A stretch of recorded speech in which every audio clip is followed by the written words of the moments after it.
Good morning, everyone. Really nice to have you here. I appreciate you coming. My name is Cynthia Lieberman. I am the Chief Operating Officer and partner of the InfluencerCode.com, as well as LibreCom, which I do content marketing and media strategy. Today we're going to talk about AR, VR, mixed reality, branding. We have some really interesting panelists. One person got stuck, and so we're working on that. We have a little technical difficulty, but we have a lot of show and tell as soon as they get it set up here. So I thought the first thing we would do is I could just go down and introduce the panel, and they could tell you a little bit about their businesses, starting with Michael McGarr from Quantum Era. So why don't you explain what your business is? We're an augmented reality company. We also do VR, mixed reality. We started out producing projects that were about history. We started with the Alamo, and then we're working now to get Gettysburg finished. Is the Battle of Gettysburg? Sorry. Very good. And so we're working on other projects now too that are more with air travel or Air Force, that sort of stuff, working on those types of projects. So we'll be talking a little bit more about how his amazing journey of the Alamo versus the Gettysburg in AR in just a moment. And then next is Nicole. Is that Nicole? Yeah. Nicole. Nicole, why don't you tell them a little bit about what you do at Magid? Hi everyone, so my name is Nicole. I am a qualitative market research analyst for Magid, and Magid is a market research and consulting firm. So our clients will come to us with a business question, and then we go to the consumers and understand what are the trends in the industry, and we advise our clients on what to do.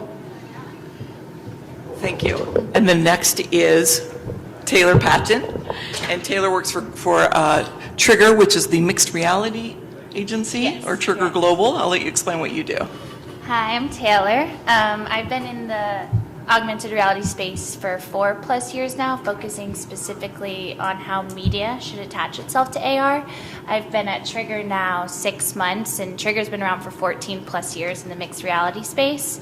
And they've done every type of bespoke experience from B2B to B2C, really focusing on the goals of brands. So today I'm going to just dive a little bit into where we see the industry going and how that could fit into brands' digital strategies.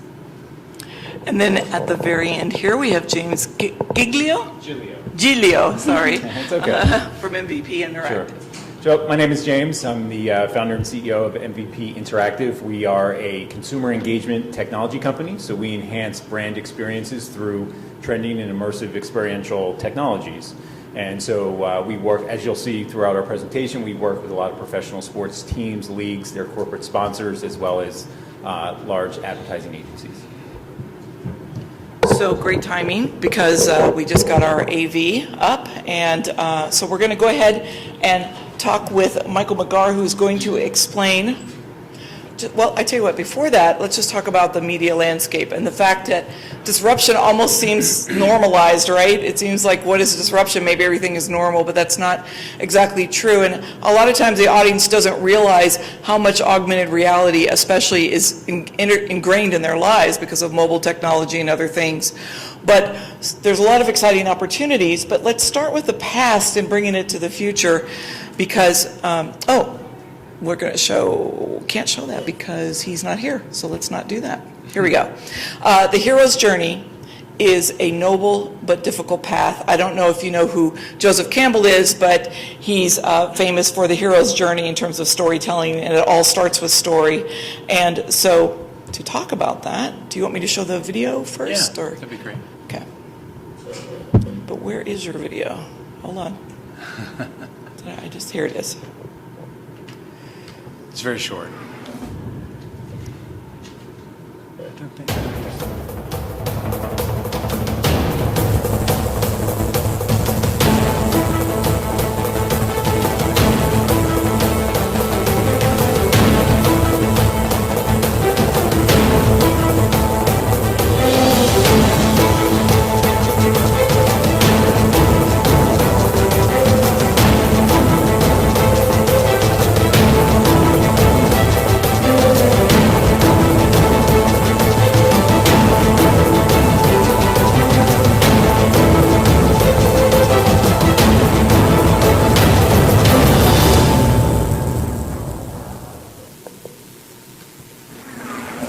So, there we go.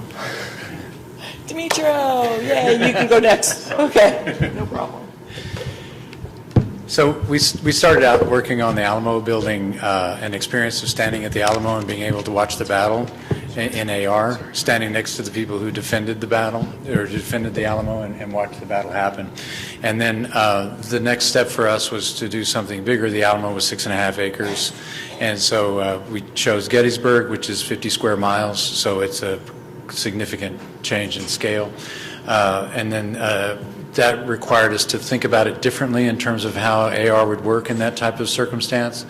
Because you could stand next to a guy who was going to go off into battle, and then 30 minutes later, the battle is a mile and a half over a hill. And so being able to stand there and watch it happen from the perspective of a bystander wasn't possible. So we created all different types of ways to experience it, where we can fly up above the battle and we can fly around the battlefield and watch the battle happen from that. Also, we created gamification inside of it so that when kids are there, that they have some sort of mission that they can go on, and they would capture artifacts on the battlefield that actually existed inside the museum. And so they could capture the artifacts on the battlefield. They would learn about why that artifact was there on the battlefield, and then relate it to what was going on inside the museum. And when they found the artifact in the museum, they got points for that as well. And it helps them to grow in rank from private to general. So there was a significant amount of challenges with the scale and scope of the battle. The number of soldiers who died in the first day at Gettysburg was more than all the soldiers who fought in the Battle of the Alamo for 13 days.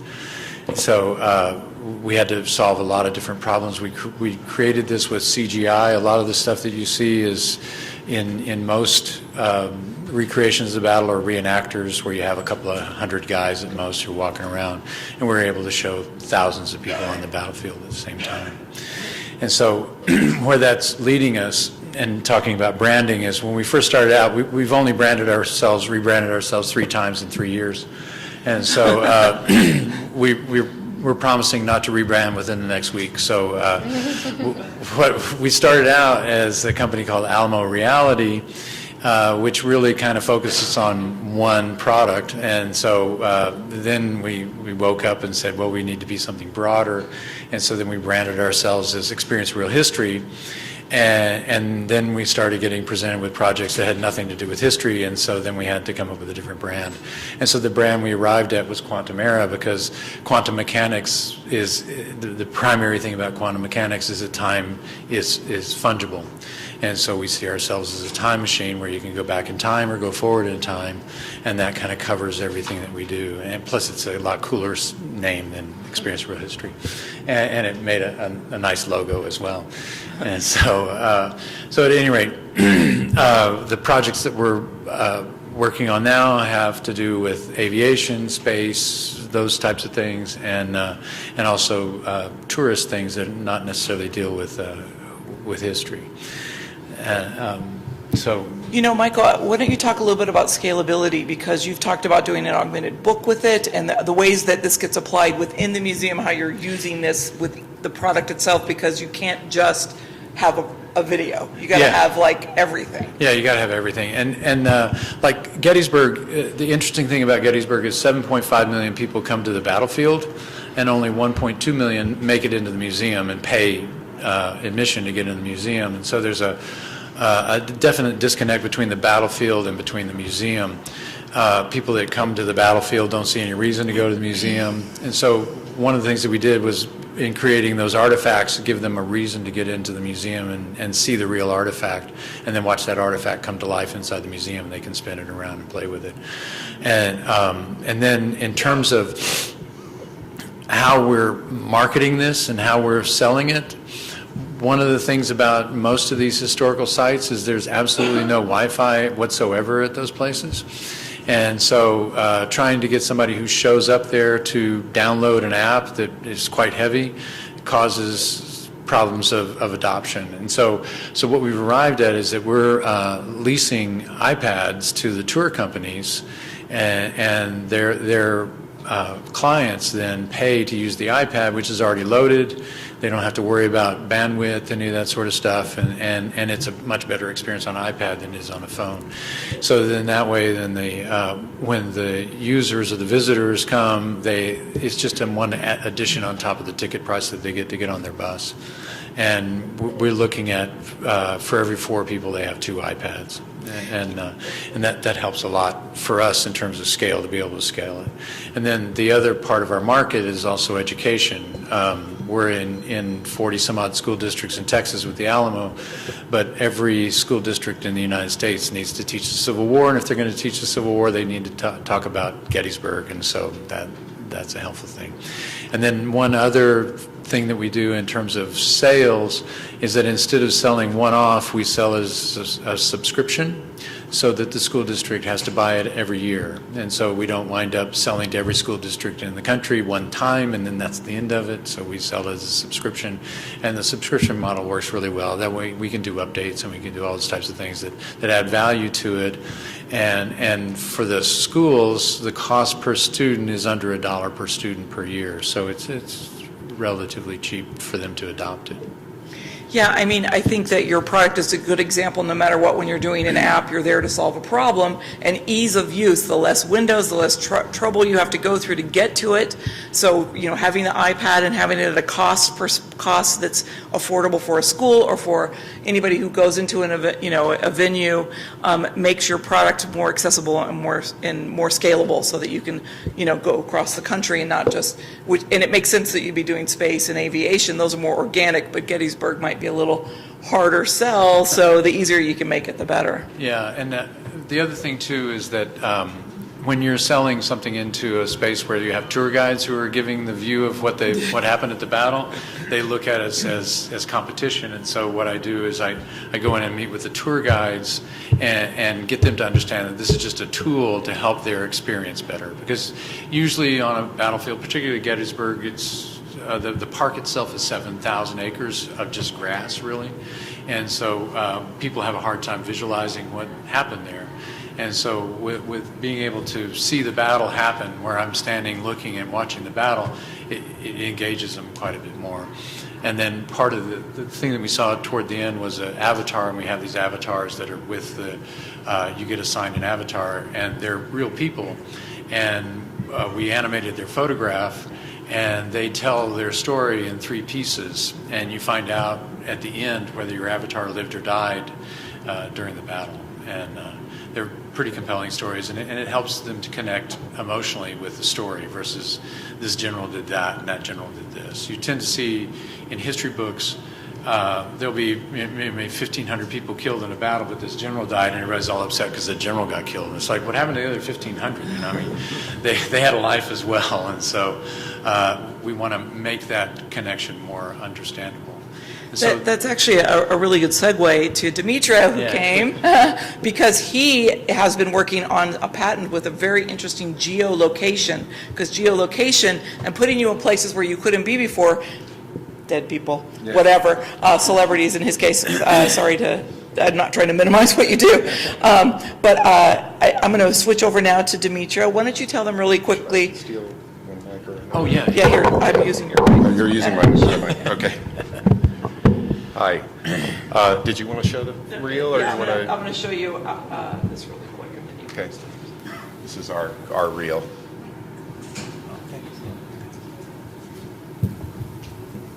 This is their sound.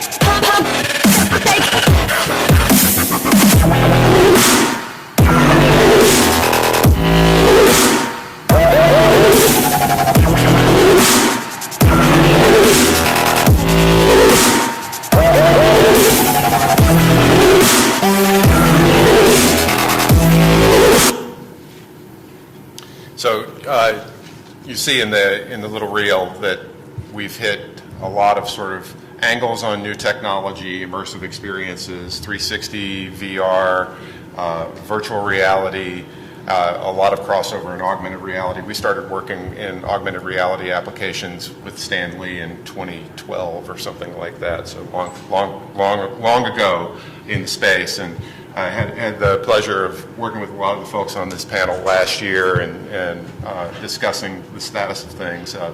My brain on the subject of AR has been going more macro, because one of the first apps that we were involved with in MVP was leveraging a patent.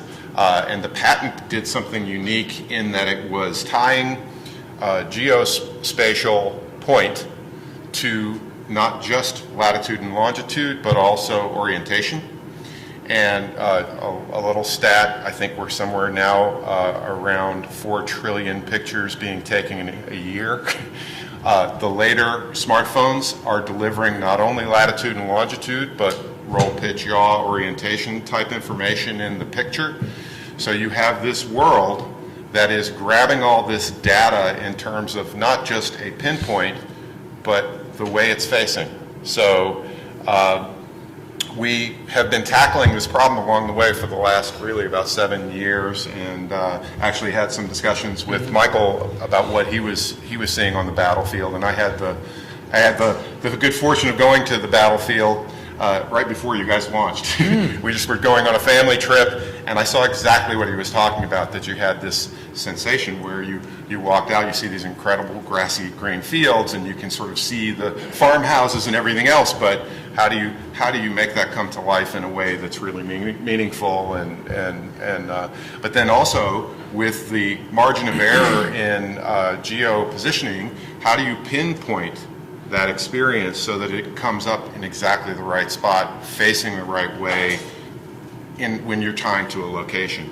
So over the last year, we've been developing a framework that enables us what I'll call scaffolding, that will be a global framework where people can take these pictures, and where they're useful, they could be commercialized, they could be potentially given to the park services so that they can orient their experiences in that manner. And the other thing that has happened recently, I worked out a deal with the creator of the MacGyver brand, and so we're looking at how do you then create. You can imagine, right? Where does your head go right away? How do you MacGyver stuff? And could you create an AR game experience with the MacGyver brand and make it geo-positioned? Go put it in a city and have really fun scavenger hunts and things and what's cool about the tech, though, is that say I line it up with the Sears Tower in Chicago, the clue might not be what's in geospace, in virtual space. The clue might be in real space. So because I've oriented it this way, I can now put the clue over here and have something else go on and foster really cool branded experiences.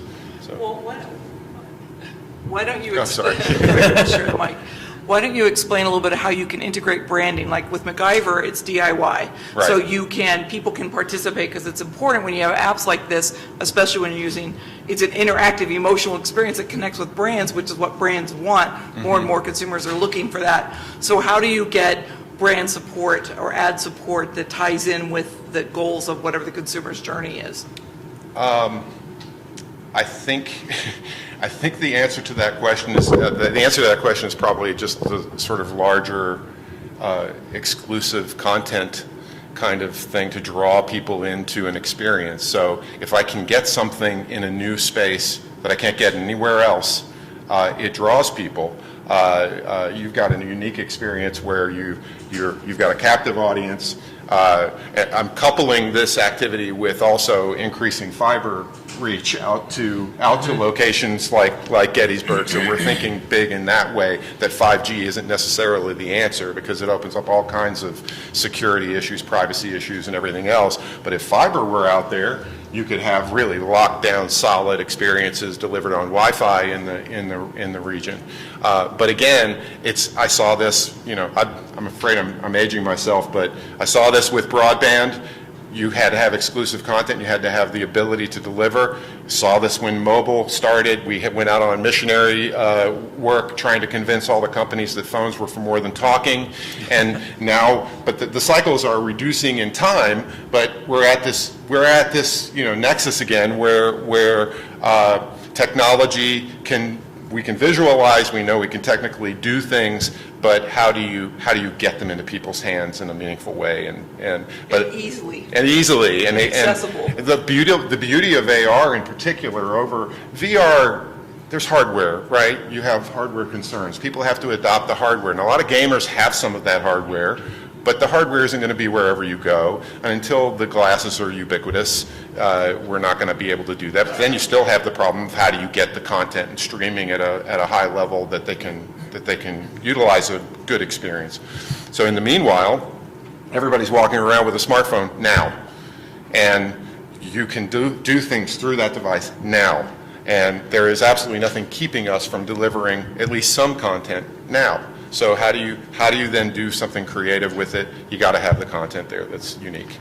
Well, just one more thing on that in regards to branding. So let's say you have an automotive company who wants to introduce their new app-driven, cool way to fix something, MacGyver style. Yep. That would be an example of a brand who would come in and work with you, and you would be able to show your engine Right. and have that brand be part of your solution. Well, even more than that, the insurance, it's funny you picked that because I have another business partner who is doing a new entrepreneurial effort with auto body shops. Why? Because auto body shops, the insurance model is changing.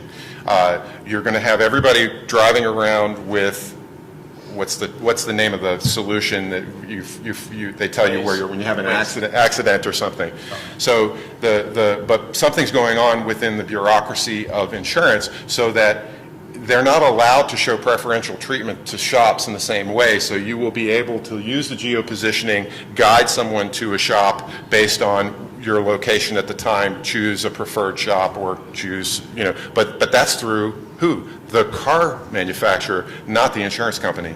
And so now you've got this geo, yeah, exactly. So you're on a camping trip and you get stuck. Yeah, and there's also really practical applications for things like, just imagine you're walking down Sunset Boulevard and you're in the mood to go clubbing, and you could have the content, the media for whoever's playing, whatever band is playing that night, and see some music videos that they've done, purchase tickets right there, and then just walk right in. So you can do your scouting that way for retail applications.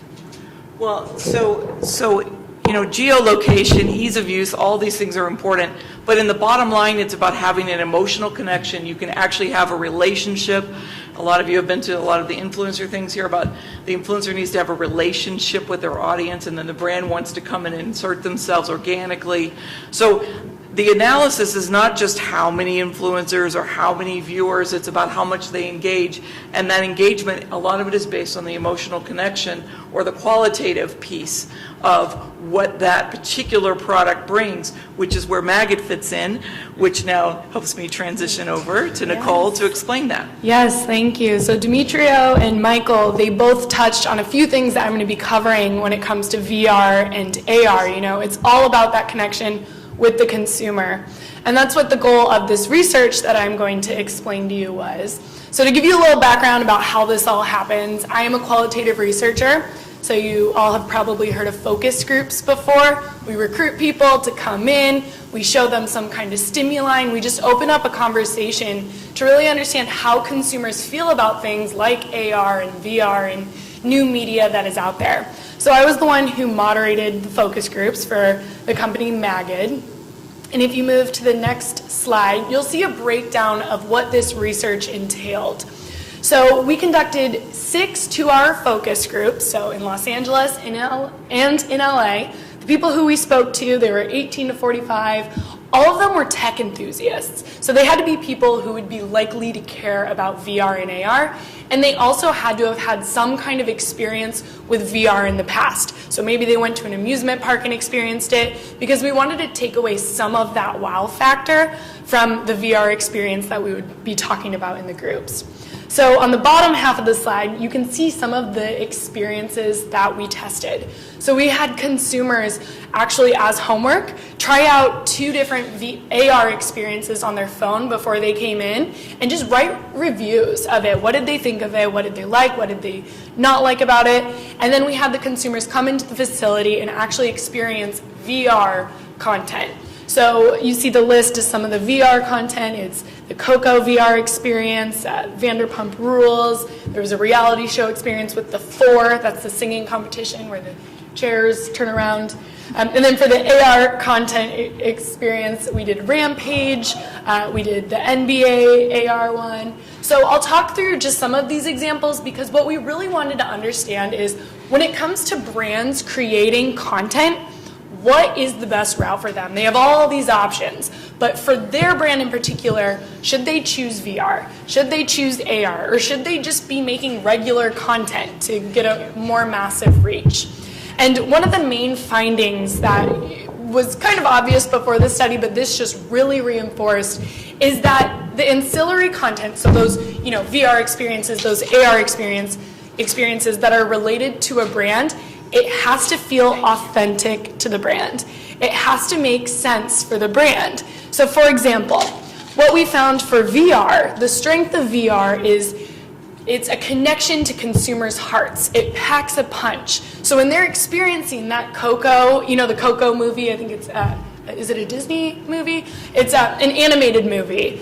And that experience was a perfect fit for virtual reality, because the strengths of virtual reality is you get put into a new world, you can interact with characters, you can get a new perspective on something. And the Coco movie was a great fit for that, because it took the consumer to a new world that was full of colors.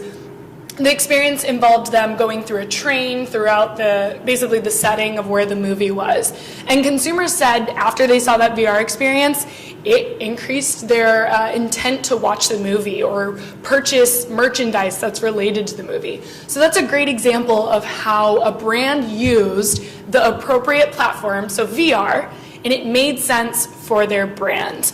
Now, VR did not make sense for every brand. So for example, consumers did a Saturday Night Live, you see at the bottom of the list, a Saturday Night Live experience. And that involved the Childish Gambino, who's a rapper and actor, walking them through the set of Saturday Night Live. And it was pretty underwhelming for consumers, because they're saying, I go to Saturday Night Live to laugh. This experience did not make me laugh at all. It just felt kind of bland compared to what I expect from that brand. So also we have found from VR that animation is more clear, more crisp, makes consumers less nauseous than seeing a human in VR, just because that's where the technology is right now. So seeing humans in settings in real life, it didn't necessarily accomplish a goal of creating an emotional connection with a consumer. So when it comes to AR, we found that AR is the best way to get to consumers' habits. So Michael, you gave a great example of good AR, because it had a goal for the consumer, because a lot of times AR requires the consumer to get up and move around, and in order to make that effort worth it, there has to be an emotional payoff, and it sounds like your experience really provided that. An example of a AR experience that we tested in this group that did a really good job of utilizing the platform to its full potential was in Oxygen, so the channel Oxygen. They provided an AR app for consumers, and their channel is undergoing this rebranding where they're now providing, kind of like the content of like true crime and think like investigation discovery kind of content. So in this AR experience, the consumer actually had to get up and move around and pretend that they are a detective solving a crime. So they put their phone like this, and they see a body that's laying on the ground, and the goal of this AR app is to find out who did it. And think about what you're doing while you're watching this kind of true crime content. as you're watching this content on TV or wherever, you're trying to figure out who did it. So the AR experience was really in line with why people seek out that kind of content in general. So it really made sense for that kind of brand to choose that route. And then finally, to give an example of an AR app that didn't work as much was just one that felt like it was a knockoff of Pokemon Go. So as a lot of consumers talked about augmented reality, it feels less innovative to them because they've seen a successful example of that, which is Pokemon Go. And so the best quote that I remember a consumer saying was, "If you're coming late to the party, don't bring paper plates," which means if you're coming to the AR game, you better bring something to the table that I have not seen before, something of quality, because that's the only thing that's really going to get my attention. We found that AR actually has a bigger potential to negatively impact a consumer's perception of a brand because it feels like a cash grab. So if a brand comes out with something that feels just like Pokemon Go, they're like, put some thought into this. This does not really, impress me. Whereas on the other hand, when it comes to VR, Demetria, you mentioned a lot of the barriers that are in place when it comes to using VR. So, for example, you have to get the equipment, you have to put it on, you're secluded from the rest of the world, so you're not able to experience it with your friends and family. So there are some barriers, but if a brand such as Coco, the movie, creates a successful VR experience and the consumer goes through all those steps to actually, undergo the experience, it can have a huge emotional payoff for them, as seen with Coco VR. So my company and I, we put together a little decision tree that helps you understand when it comes to creating branded content, what are some of the things that you should consider. So the first question that you ask is, what is the business objective? What is my goal? Is your goal to get massive reach, to find a lot of new consumers, to get your brand out there to people who haven't heard of you yet? Then maybe you should stick to the basics, which just means regular branded content.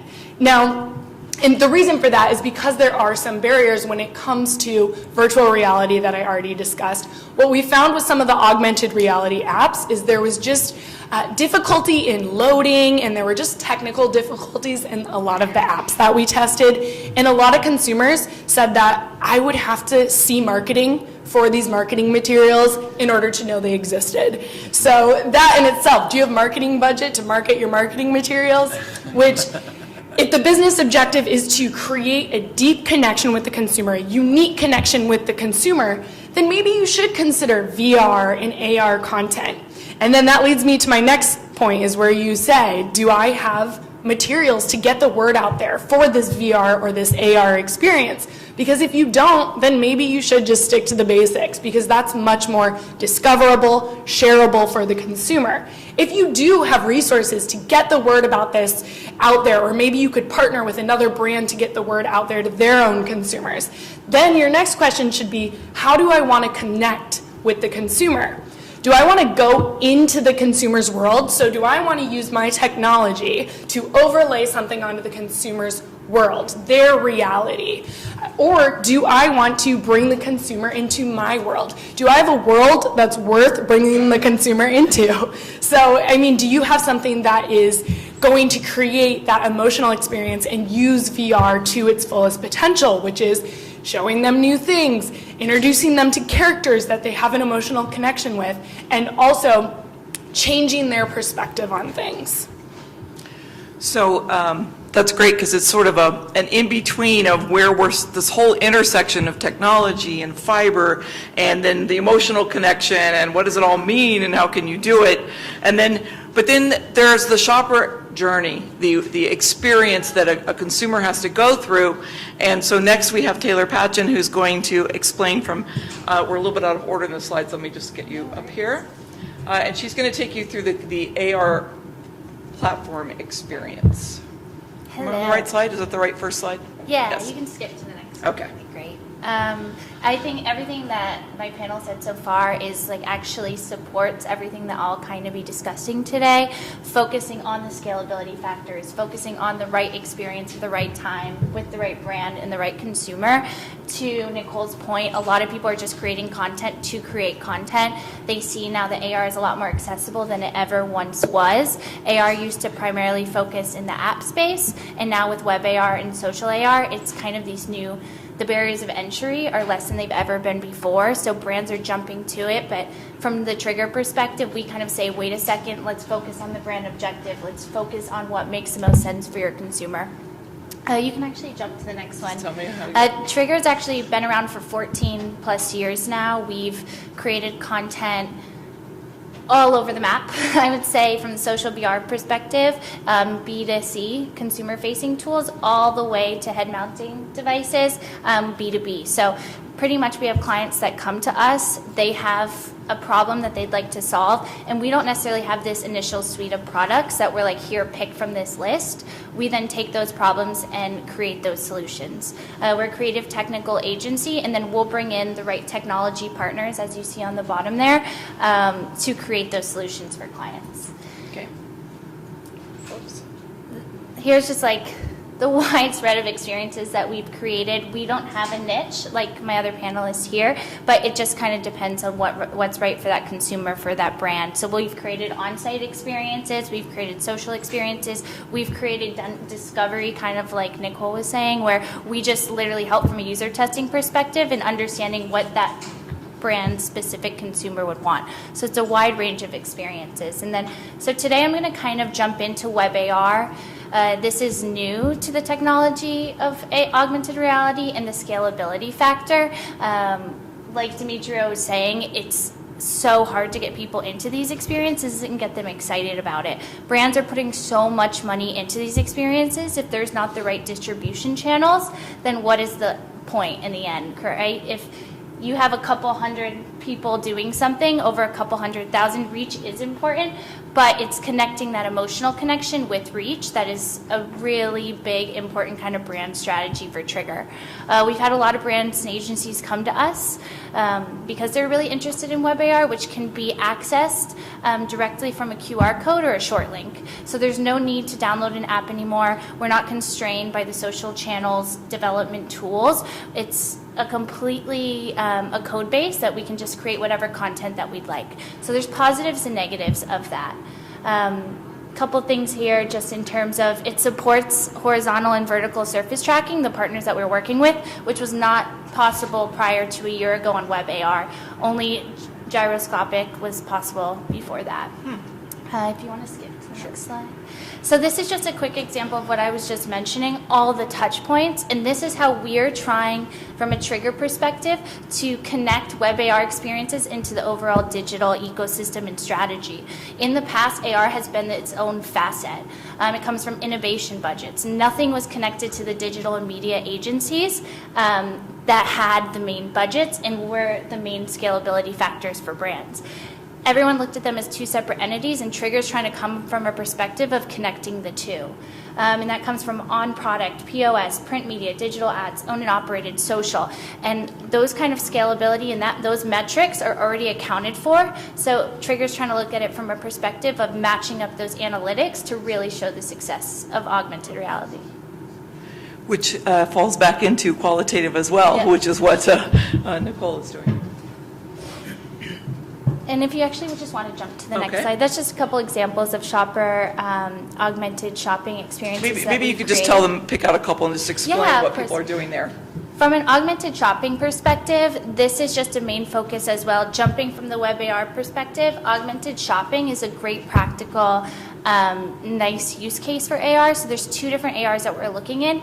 AR as a plus up to experiences in the consumer journey that people are already used to, and then AR as a standalone product. As a consumer, if someone hands me a web AR experiences and the iconography is all different, I don't know what my end goal is supposed to be. I don't know if I'm supposed to buy something. I don't know if I'm supposed to snap a picture. I don't know if I'm supposed to enter a sweepstakes coupon. If I don't know what that incentive is, I, as a consumer, will not do that experience. That's where we look at it from an augmented shopping perspective, is really just adding to the consumer journey that people are already used to, making them feel comfortable in using AR as a tool to actually grow the experience that they're already participating in. If you know that you are going to shop for a specific product, then utilizing AR as a tool to help you learn more about that product, and then ultimately get an incentive, whether you're in store and that's a coupon or whatever that may be. We've seen lots of success from that perspective. We did some work with Miller Lite on St. Patrick's Day where an actual leprechaun came out of the cup to offer something, and that was all over the web. So this was happening in bars all of St. Patrick's Day weekend, where we used the actual bottle as an image target to animate this character. From the product informational standpoint, that right photo there is actually a Warner's bra. It was a 3D rendering of a bra. That was all based on indoor displays at Kohl's to drive attraction and actually educate consumers on what they'll get out of purchasing this specific bra. And the brand actually saw incredible lift because that kind of information was not priorly available to consumers.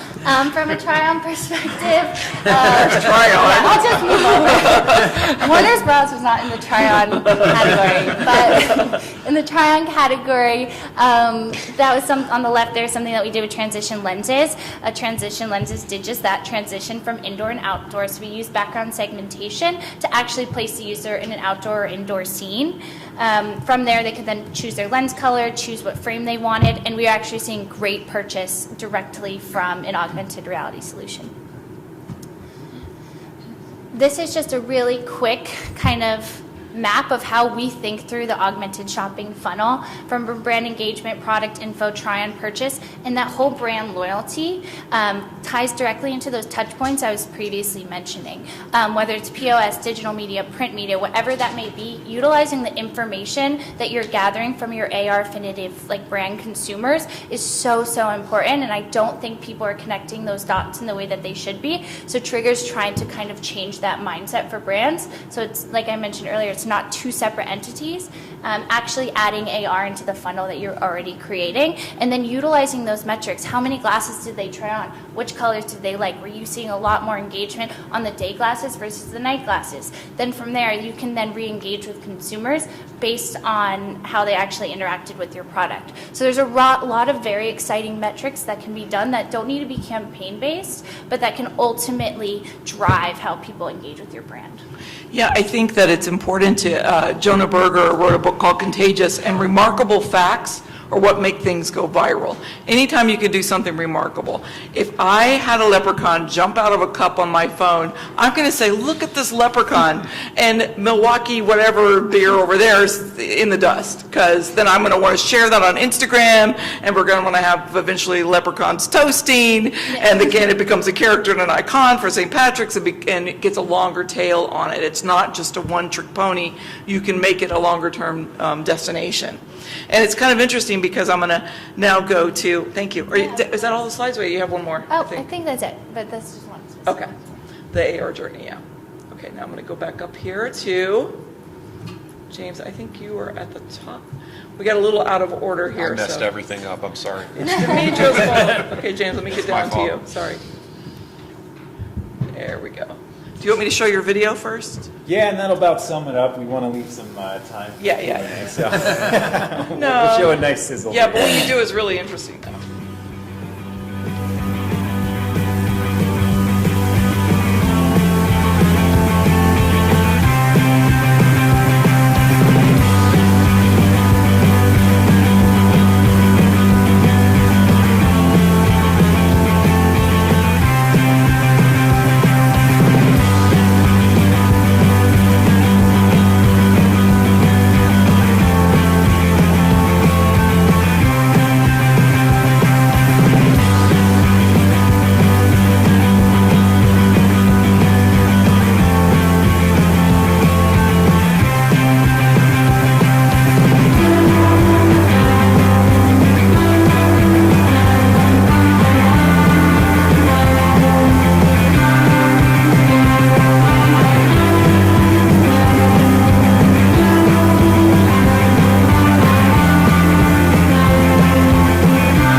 So as you see, MVP, Most Valuable Player Interactive. It's actually motion virtual play. I know, but in this case, that's how I use it. So thank you for that. As you see, we certainly don't see technology as a zero-sum game, meaning that we've been able to really stack a level of our expertise and IP to develop immersive experiences towards the brand guidelines using a host of different technologies, right? And so over the past 6 years, we've really solidified our footprint in the sports and sports sponsorship world, as well as creating live event experiences. And so some of the other slides that we can quickly go through are a little bit of a case study in terms of usage performance, and I think the underlining theme, at least with Trigger and some of the other folks here, have been talking about what brands are now valuing and how they're seeing experiential technology as this new form of media. I think we're really at an inflection point in terms of generational usage and how traditional advertisers or brands are really changing their message or their promotion of their products to really create that experience and memory to connect with that consumer. And so I think this plays well to all of us respectively in terms of being on the forefront of offering these solutions, probably a little bit ahead of the overall market.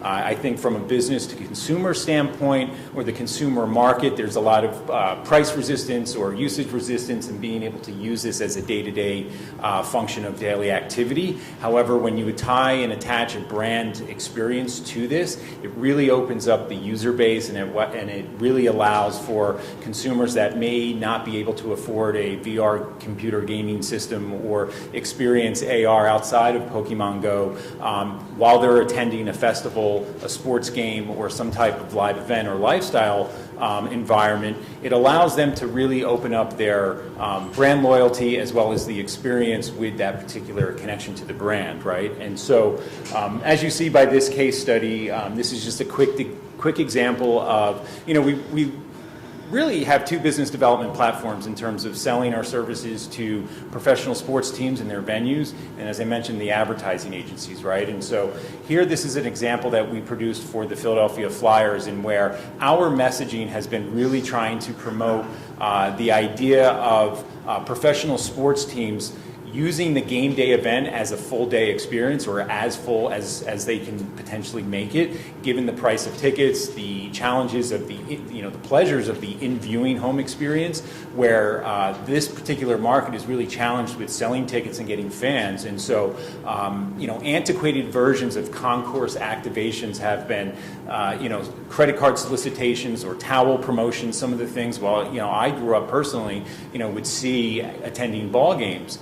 So now what our messaging is really promoting the access of the concourse as a main artery to that main product on the court or on the field. And so what properties are doing now are opening up 3 hours prior to a game event, and they're staying open a little bit longer post-event. This is a consumer economy, right? And we're a consumer-based society, and so this really allows for the consumer to enter the venue to really holistically experience what it means to attend X team's event or game. And so leveraging the concourse as a perfect form of real estate or a piece of real estate to leverage immersive technology is a really great touch point for us. And so we've been able to, thank you for that transition, to really leverage that access point. And so here's another great example that we built for the Washington Redskins and Bud Light, in where we created this digital social lounge where we were able to implement virtual reality products, full simulated sporting experiences through gesture 3D-based gaming, as well as some light levels of AR photo concepts with, creating a virtual bobblehead. And so what was really popular, what was really effective for Bud Light is, from a marketing standpoint and sports sponsorship, they've really tasked their properties or the teams that they sponsor with the challenge of saying, hey, over the past X amount of years, that we were able to fund your signage within stadium. Every, LED or Jumbotron is going to have our branding, but are we really creating this experience? Are we really tying into our brand into this game day experience? So we're going to now challenge you to come up with ideas on how to, really connect the consumer with our brand. And so by being able to develop this social lounge, essentially helped create an affinity towards Bud Light, and then what they called the opportunity to get liquid on lips and selling Bud Lights. And so year over year, we were able to enhance this digital lounge with music, with mobile beer carts, as well as a full DJ booth and things of that nature, where we were able to not only give the fans a fun experience, but then also sell product for Bud Light. So it was a perfect blend of the entire consumer journey. We can scroll through to the next. Coca-Cola? Yeah, we can go through. These are just other examples. This is, again, another great example of using AR concourse activation, leveraging large displays or jumbotrons, in where, depending on the technology level of experience that you have, some consider these maybe alpha channel videos or chroma keyed video experiences, but to the general marketing population, these are AR fan experiences where you're able to overlay an image through a lens view, right? And so we were able to promote the overall fan experience for Coca-Cola with the Detroit Red Wings on this concourse display. Quickly, we can go to the next slide here. One more. This is just more data here. I want to just talk about leveraging AR, whether it was geolocation. We talked about this scavenger hunt philosophy of how we can get people interacting, roaming in free space. And so this is a great example that we developed for Atlanta United soccer team. And so what they basically did is they came up with this social promotion that they wanted to create a pop-up event promoting the upcoming season. And so what we did was we took their existing mobile app that was developed by IBM and built in this AR feature that was able to scan these customized branded QR codes that we essentially placed throughout the city of Atlanta. Now, why we went QR before, a web-based activation was really the timing in the marketplace. This was back in 2017, and they gave us about 4.5, 5 weeks to develop this program. So we needed to sort of, as developers, you understand some of the nuances and corners that you have to kind of go around to produce an example, right? And so we decided to come up with this branded QR code imagery where we placed strategically throughout the city of Atlanta. It happened to be on Valentine's Day, on a Wednesday, and the only promotion channels that they used was Facebook, Twitter, and their social channels, where they said, hey, the first 17 fans that are able to collect and scan as many of these touch points win a free jersey and tickets to the first game. And so lo and behold, these numbers show, although it was a small sample set of usage, within about an hour's time, we've had start to finish completions and really create a viral moment for these fans, right? And I think when you have a brand affinity already, having them access technology and engage with the brand even strengthens that particular relationship. And then I'm not sure if we go to the next slide here. Okay, so I guess we didn't show, it's fine, but so the following year, based on the success of that scavenger hunt, what we were able to build was an interactive jersey. So as the season went on, the team came out with a new jersey, and with that jersey, there were about 5 different Atlantic-centric logos or imagery. So wearable tech? It's wearable tech for the most part, in the sense that fans, those that have the team app, we built the foundation of the AR experience, but now we created this image recognition lens within the app so they can scan their jersey, and depending on the logo, it would drive different content. And so throughout the season, we had different messaging for fans to really interact with that particular jersey, right? And so Atlanta is really, despite the success of the Falcons, Atlanta United's a really soccer team. It's a really soccer city, and so being able to tie these very local, homegrown imageries to the jersey and promote this interactivity to the jersey was a really phenomenal experience for us. And we're hoping that it leads to what can be done in retail and wearable tech and such. So. So James, I want to leave up some time here. I was just going to say, I think that what we're going to do, thank you very much, because there's so much great, interesting things that are going on, and I think one thing you can take away from here, like you talked about scalability, wearable tech, geolocation, qualitative emotional bonds with your brand, and the web AR strategy. It's not a one-trick pony. In evolution, it's not the smartest or the strongest that survive, it's the most adaptable. And all of these people are constantly, how many times did you rebrand? 3 times? I mean, you have to be nimble. 5 weeks? What? But it's starting to become more and more possible to flip these things around, and sometimes you have to go around the corner and do things a little bit differently. But in the end, it's the customer will adapt with ease of use and price point and accessibility and engagement and entertainment.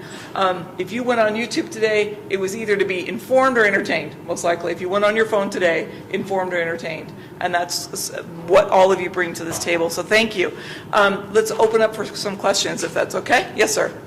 What's your name? What your company does is extremely impressive. Thank you. And extremely expensive. So I want to know how your clients are evaluating the ROI. That's a great question, and I did add in some metrics. Cynthia, Which if you one do you can want me to go go the- to? Right here. So this is a great example of, so we have a back-end platform that we call MVP Live, which is a live event database and platform where you can deploy your activation as well as gather all of the user-generated content that's collected. So there's an exchange of information for participation. So putting my name, my email address, maybe my phone number, the video takeaways from the experience, the photo takeaways, they're all warehoused in this back end, as well as we leverage our facial detection capability in that we're able to run an anonymous analytics scan of the overall footprint to show our brands that although, yes, we've registered maybe 100 users over the last 60 minutes, we also have what we call these passive engagers where we're leveraging impression rates, demographic information to say, there's real dwell time here connecting with your brand. So maybe it's a more traditional KPI from a media perspective. It's still valuable. Your brand, a consumer is still experiencing your brand or witnessing it. So what we like to say is, we're not the CMOs or, the consultants for the agencies or the brands themselves, but what we try to do is provide them with as much information as possible that they can figure that out, right? And I think we've accomplished that. And you'd be surprised, quite honestly, some brands, say, for example, Coca-Cola, they just want to own the experience. They don't even care about the data. So they know that they're, say, the pouring rights soft drink for Major League Baseball. They want touch points throughout Major League Baseball. And if that's a virtual home run derby game, great, and they can care less about the data. So it is a fine line. So the challenges as a business and what we've had to really adapt to is really create this menu list of items in terms of price points and how we can consolidate technology into maybe smaller form factors. And a great example of that is what we did with the Los Angeles Clippers. I'm not sure if the room has seen the viral video of the pose with the pros with the Dallas Cowboys, in where they had a big 80-inch touch kiosks that fans could sort of see their viewpoint of themselves, and then the players would kind of come into frame. So that technology, the challenge for us, it went viral. We got a bunch of teams interested in that, but once they saw the price tag or understood what the hardware implications were, we had to dial it back a little bit. But as technologists, we really challenged ourselves and say, all right, let's condense the form factor. And so what we did for the Clippers, from a software standpoint, we created a one-to-one experience to that, but we did it on a traditional wedding photo booth, if you will.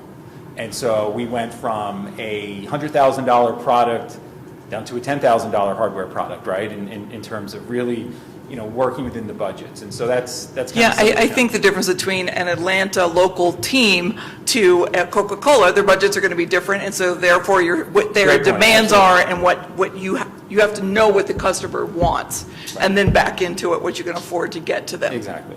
And what you need to measure. So do we have any more questions? Hold on one second, I'm going to ask back there. Hi, my name is James Warner. I'm a professor at Cal Poly, and I do research in VR and AR. My question is for Taylor. The experiences that you showed were all sort of 30-second, one-off, kind of an immediate, momentary thing. So I'm wondering if you as researchers have created content that's more narrative, story-based, something that lasts over time, that people would really get into with AR. If that seems to be something that works with VR, but working with AR, that's the question. Yeah, of course. From that perspective. Could you just summarize just quickly what he... Yeah. From my understanding of your question is instead of that kind of one-off AR content, a narrative content that grows over time and the research to see whether the consumer bases actually were growing with that content? Is that kind of? That's correct. Okay, awesome. From our perspective, we've seen initially with AR, that's where people, that was like the entry point to AR, was that kind of gimmicky, one-off type of content. From an augmented shopping perspective, the examples I showed you today, and I'd love to talk after this as well, are those really grab someone in that moment, drive one specific KPI. In the shopping perspective, it is that purchase funnel. It is getting them to enter sweepstakes, get a coupon, sign up for, like, get a movie ticket, whatever that may be. So it is more one-off. We have created a lot of experiences for brands that are those overall arching stories. Like we have on-site experiences at dealerships where you kind of turn the car into something else and you're teaching different safety features and utilizing characters from movies. And we've created experiences like that we've seen things that work, things that didn't work, went back to prototyping, and then grew that out at a national level. So we've created experiences like that where it's more so testing things out, seeing what works, seeing how consumers are engaging, seeing where that brand lift in is, and then growing it. From a shopping perspective, that's where that funnel is that we're trying to create. And to Jim's point, sometimes that data lies in their field, but we've been really trying to explain to clients and brands how having that data will really help us tell that story and really ultimately help them. So it's connecting with the digital agencies, the media agencies, the creative agencies, and then connecting that into us is definitely where we see that It grow. definitely takes a village. It definitely takes a village. And what JC, they're do we willing have to time do. for one more question? Can we, JC, one more question? Can we do? Okay, go ahead. I have a question for Mr. McGuire. I love this because I'm a culprit of like sleeping through a lot of my history classes. Not because history is not important, and that's not, but just the way it was delivered to me wasn't as riveting as the way that you're talking about. So if somebody's taking an adventure, let's say through an iPad, do you guys intend to have the iPads communicate with one another? As in, if I go through an experience, but I'm like 1,000 acres away from my friend, we can meet up after and we can talk about how our characters maybe crossed a narrative together or something like that? Is there anything like that? We haven't done that, but we've talked about being able to have iPads all linked together so a tour guide can have everybody on the same page at the same time. So eventually you'll have a second life. You start getting more into that virtual and geo and all the I love where your head's at, though. Yeah. I love that. Yeah, very interesting. And then back to the story, the question about the narrative is that's what we've done is created a long narrative. The thing that we learned too is that if it goes over 2 minutes, we lose them. And so we're not trying to be a compendium of Gettysburg knowledge. We're like the entry level drug to history. So you see it, you like it, it's like, oh my God, that was so cool. I want to know more about this. And then the tour guide, or they can go on the internet, or they can read books or whatever to learn more about it. Well, I'm hooked. Okay, cool. That's what it was meant for. You got to wipe the powder from your nose. So finally, thank you so much, everyone, for coming. It's been great having you. Our panelists will be off on the side here if you would like to ask any questions or speak with them a little bit further about their businesses. Thank you very much for coming to Digital Hollywood and attending the panel. You guys stay here 1 second. Dean. Because Demetri